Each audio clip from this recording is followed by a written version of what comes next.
ala asyrafil anbiya'i wal mursalin wa ala alihi washabihi ajmain. Pertama-tama, Assalamualaikum warahmatullahi wabarakatuh.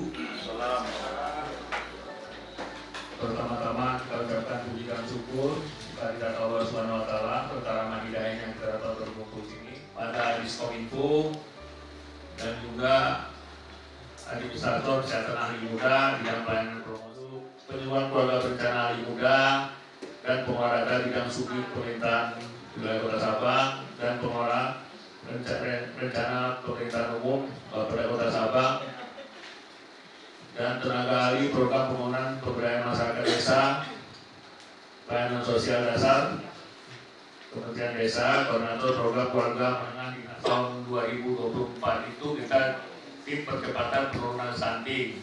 Jadi untuk tahun ini mengarah ke pencegahan. Sebenarnya lebih bagus pencegahan dulu Pak ya daripada penurunan.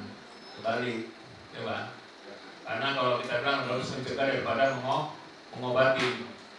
Dan intinya pun mungkin dalam waktu dekat ini kita juga nanti akan dipantau oleh pusat. Mungkin nanti ada kegiatan Presiden menyapa, termasuk Pak Sabang jadi pilihannya juga nanti Presiden. Latar belakang masalah kita ketahui, stunting masih menjadi tantangan serius di Indonesia sampai saat ini ya, dari mana tahun ke belakang. Salah satu penyebab utama yaitu kurangnya pengetahuan dan perilaku sehat. Masih kurang kita sendiri dan masyarakat umum. Perubahan perilaku adalah yang menjadi faktor kunci dalam pencegahan stunting.